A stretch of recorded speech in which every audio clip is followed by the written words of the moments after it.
Hey Collective, it's Ron here at Becoming Enlightened Together. I hope everybody's doing great.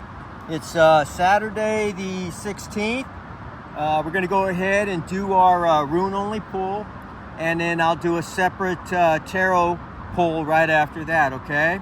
So we've done our pull in terms of the runes, and basically it's relatively positive. Now, the past energy that we have is still in the negative from the last couple of days, all right? So let's look at that first. The overall energy is Othal in the reverse. Now, Othal in the reverse talks about recklessness and frustration, legal issues. We've been hearing about that for over 2 months now. Hassles, lack of order and poverty, totalitarianism, homelessness, bad karma, prejudice, slavery. It talks about being bound by something. So, you know, again, very negative in its overall energetic resonance. So, but that was for the week. And the week in my particular readings and so on, they always end on Saturday. They begin on Sunday. Sunday's the first day of the week, not the last day of the week, as we now practice under the Gregorian calendar. I've gone back much further than that, and I'm keeping, if you will, the Sabbath day holy, so to speak. All right, so with that being said, let's go ahead and look now at what we got in terms of our pre-Saturday pull. Now, the pull that I did last Sunday for every day of the week, for Saturday, I pulled Ehwaz. Now, Ehwaz is positive. It talks about working together as a team, progress and harmony, forward momentum, transportation, anything dealing with forward progress, movement, a sense of trust, because it also is really looking at it from the perspective as working together as a team to get something accomplished, or basically suffering the consequences otherwise. An example that I always use when we pull this rune is basically like the relationship between a rider and his horse, right? If you don't stand up basically on the you know, on the stirrups and so on during a certain part of the horse's stride, well, if you're a man especially, it's not going to be very comfortable. It also harms, or could harm, a woman too, don't get me wrong, but especially sensitive for a man down in that area. So you know what I'm saying. But what does it also mean? It means, again, development, harmony, changes for the better, again, teamwork and loyalty, an ideal marriage or partnership. Talks about confirmation of all the other runes around it. Okay, so you can look at my rune spread. This is what we call the runic river. I just add a couple of runes here basically because I do it daily instead of just whenever we want to know something. Okay, this way it's always there for you day by day, so you can see where things are at energetically speaking. But what we have here is our past, our present, and of course our future. Now this future, of course, was for the overall energy of the week in general, which ends today. So now for the future, the other rune that we pulled in that case will trump that. But let's get back to what we have here that's more or less augments the pre-Saturday pull that we pulled last week.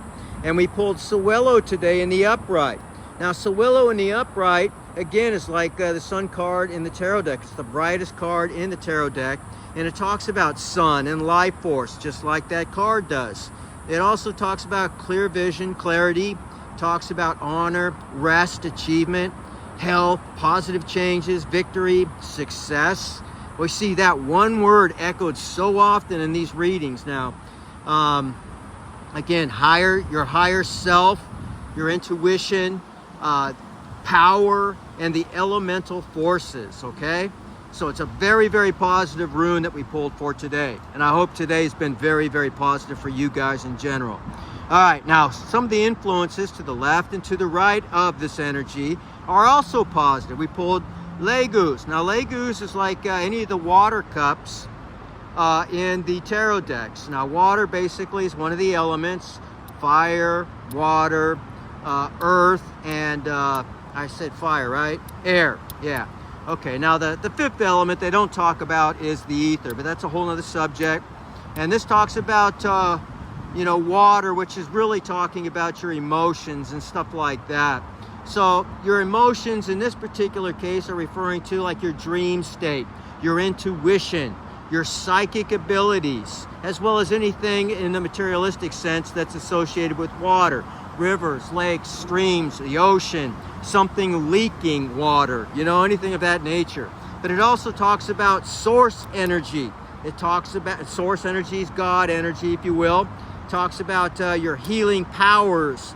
Talks about the renewal state. It talks about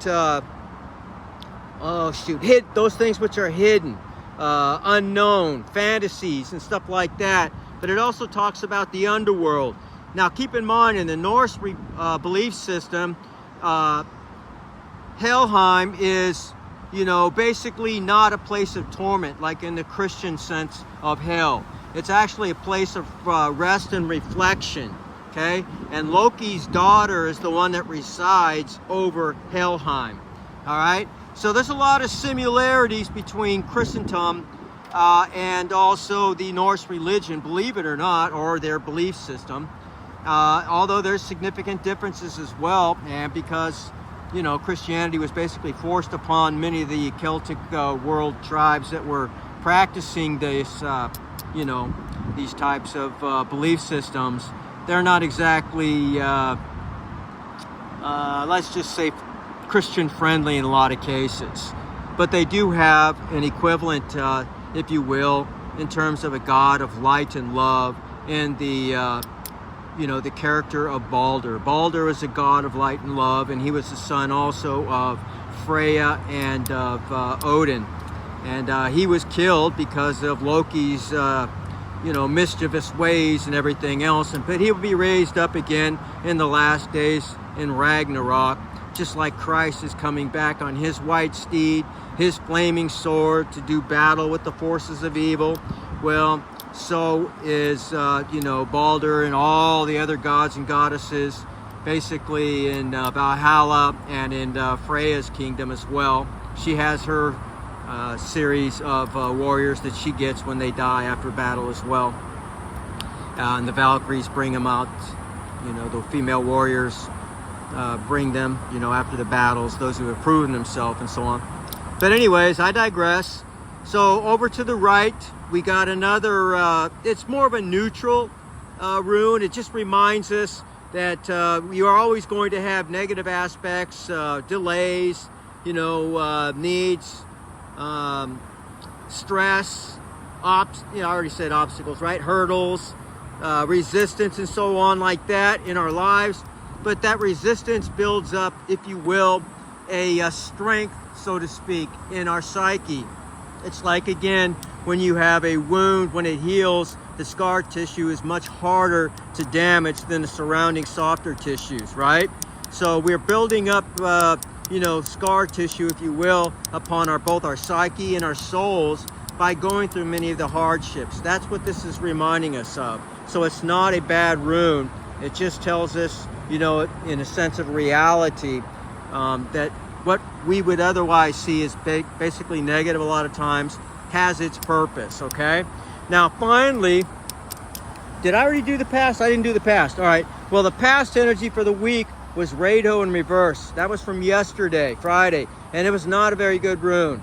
This one talks about many aspects that are pretty negative, right? It talks about the upset of plans and delays, upsets or unexpected travel, loss, crisis, rigidity, and stress. It talks about injustices, irrationality, disruptions, demotions, delusions, and the possibility of death. And as I stated yesterday, and this is the death of a person. This is not the death of a cycle per se. Okay, that's what we would find, I think, under Iwas. But under Rado, it talks about the death of a person or an animal or something of that nature. And I'm sure, because I feel it in my gut, this is associated somehow with the karmic side of the equation. So whoever that is in your particular situation, somebody in their sphere of influence is going to pass away or has already passed away. And it's unfortunate, and I wish that upon nobody, even my enemies.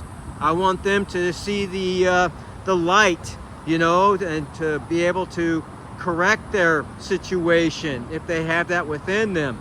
Now, there are people who are basically what we would call, you know, empty shells that are inhabited by lower vibrational entities and things of that nature. You call them demons or jinn or archons. You can call them like the Agent Smiths of the Matrix, whatever you wish to say, but they do in fact exist. They're found literally in every single culture around the world.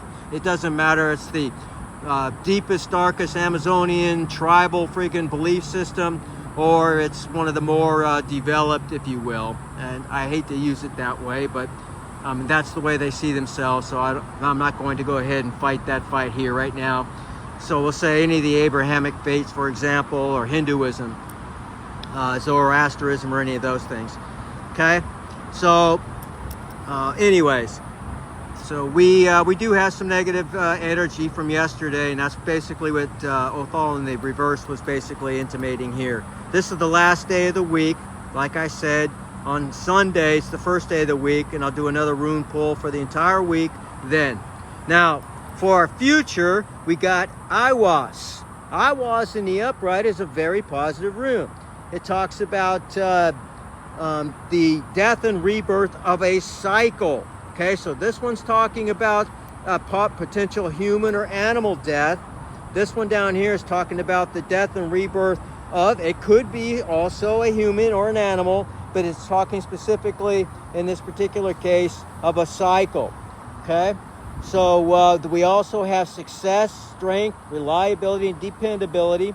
Again, defenses, trustworthiness, enlightenment, endurance, protection, driving force to acquire, motivation, a sense of purpose, having your sights set on an achievable goal, and a person, man or woman, who can be depended upon, generally speaking, from the gods above, okay? And from those in their lives. They're honorable, in other words. They walk in integrity, as we all should, but few do these days. All right, so as we can see, we have a very positive energy for today. Again, we have a few hurdles, as we always do. That is life. We all know that to be true. But we have all these positive energies reflective, again, of the collective in general. And we have a few that remind us of, well, that Judgment Day, bad karma is coming for the karmics. And it's coming very, very soon, as we keep having these reminders at the end of a cycle draws near. All right, so with that being said, collective, I got to keep these short because my technology, like I said, has been hacked, and I'm having some serious difficulties getting these out in each and every day. So again, as always, victory to my collective, and I wish the best also for my cross watchers and the karmics out there, and I hope maybe some of this will rub off on you as well. But for everybody out there, come what may, and it can happen in the blink of an eye for all of us. No man knows the minute or the hour, right? So I will see you then in Valhalla. Take care, everybody.